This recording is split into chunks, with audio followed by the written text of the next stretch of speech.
I recently received this email. It said, "Dear Rabbi, we have decided not to renew our synagogue membership. I want to thank you for being a wonderful rabbi. Unfortunately, I don't think the temple is a good fit for us as a family. We never really felt like we fit in or belonged, and so we don't see the value in staying members. I don't think it's anyone's fault. We just never really clicked with any committees, groups, or even with the religious school. So we are done with being members. Love, your former congregant." I don't have to tell you that in churches, synagogues, and houses of worship across the country, clergy are receiving letters and emails such as these, describing people's feelings of lack of connection and seeing houses of worship as neither meaningful nor necessary. As a rabbi, along with my minister friends, I'm saddened by this reality. I mean, if more people begin to feel this way, what is to become of congregational life in the next 10 to 20 years as less people affiliate and support the congregation? And what will happen to the Jewish people if there is a loss of community, a loss of Jewish learning, and no one to help teach and guide children to a Jewish identity? Let me ask you, what brought you to services today? Do you think you're commanded to do so? Do you come because you find meaning in coming on the high holidays? Maybe you're here because you're committed to the continuity of the people who built this congregation. Or maybe you just wanted to be a part of the collective whole that hears the sound of the shofar, the old prayers, and the music by the choir, and to see what your family and friends are wearing. It would certainly be sad if in the future there was no need for a synagogue. But don't worry about me. I have a plan B. I would start up a new ride-sharing service for all the out-of-work rabbis and ministers and model it after Uber. Rabbis could pick you up and transport you to your next destination and talk a little Torah, sort of a ministry on the go. So what would I name my new company? Schlep.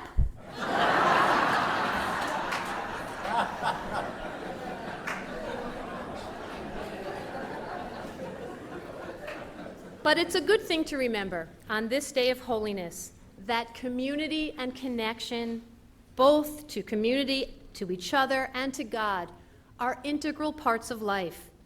That there is more to being a part of a community than just showing up.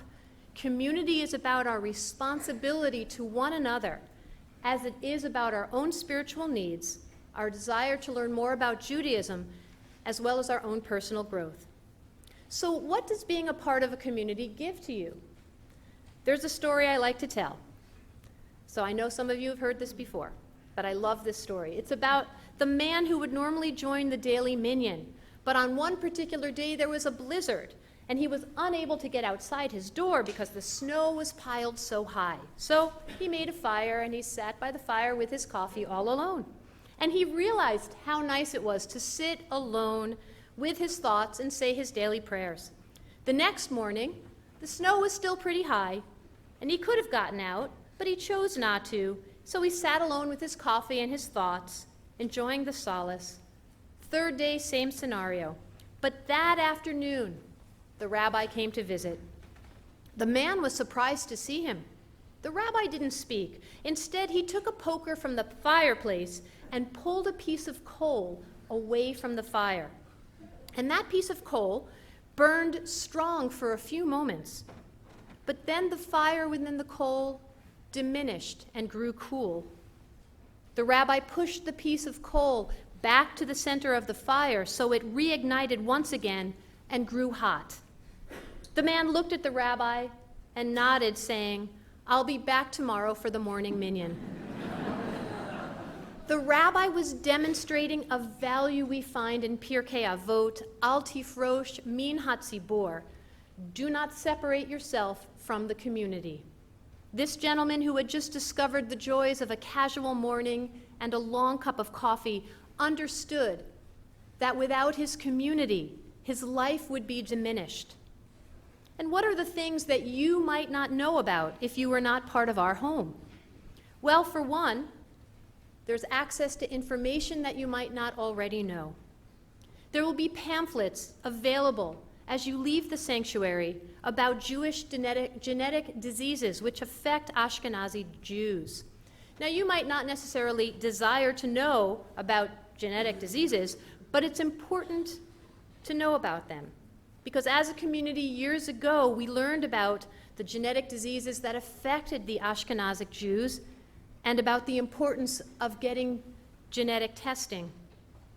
As a community, we've incorporated mental health awareness and the importance of having accessibility for mental health services at the congregation.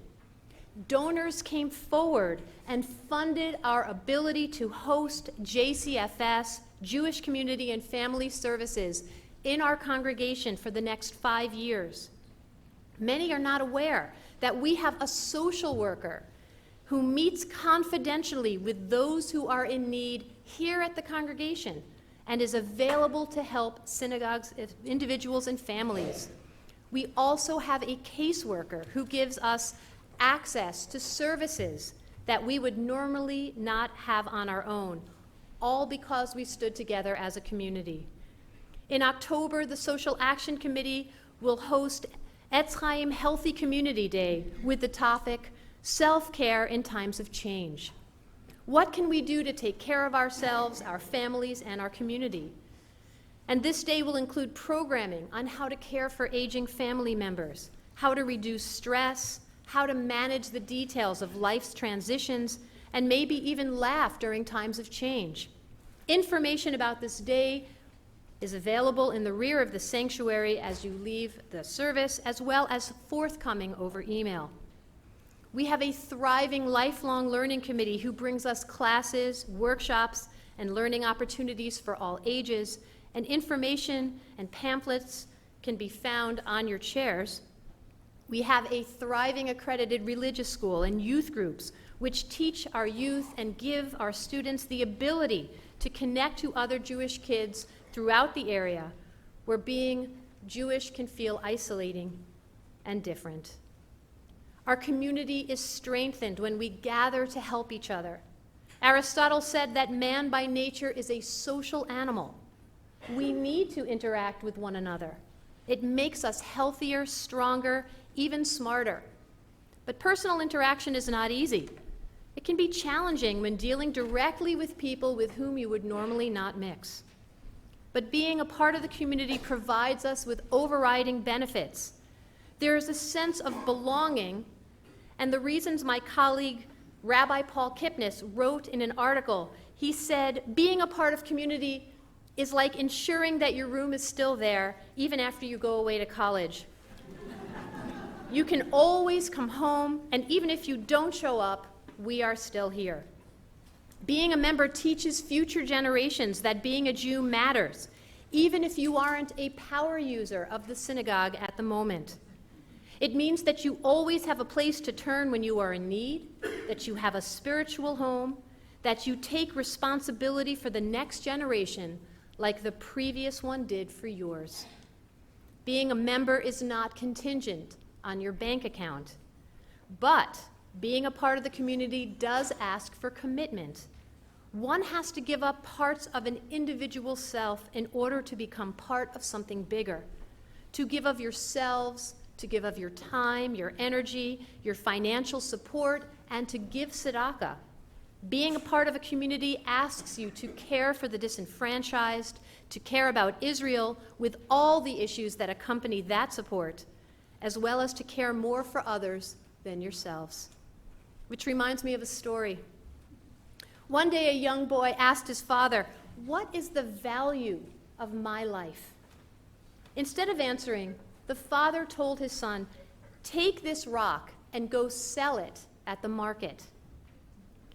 If anybody asks for the price, raise 2 fingers and don't say anything. The boy went to the market, and a woman asked, "How much for this rock? I want to put it in my garden." The boy didn't say anything, but raised up 2 fingers, and the woman said, $2, I will take it. The boy went home and told his father, "A woman wants to buy this rock for $2. Then his father said, "Son, I want you to take this rock to a museum. If anybody wants to buy it, don't say a word, just put up 2 fingers. So the boy went to the museum, and a man showed up wanting to buy the rock. The boy didn't say a word, but put up the 2 fingers, and the man said, $200, I will take it. The boy was shocked. He went running home and told his father, "A man wants to buy this rock for $200. His father then said, "Son, the last place I want you to take this rock is to a precious stone store. Show it to the owner, but don't say a word. And if he asks you the price, just raise 2 fingers." The son ran to the precious stone store, and he showed the rock to the owner. "Where did you find this stone? It is one of the rarest in the world. I must have it. How much would you sell it for?" The boy put up 2 fingers, and the man said, "I will take it for $200,000. The boy, not knowing what to say, ran home to his father and told him that there is a man who wants to buy the stone for $200,000. And his father then asked, "Son, do you know the value of your life now? It matters where you decide to place yourself. You see, it doesn't matter where you come from.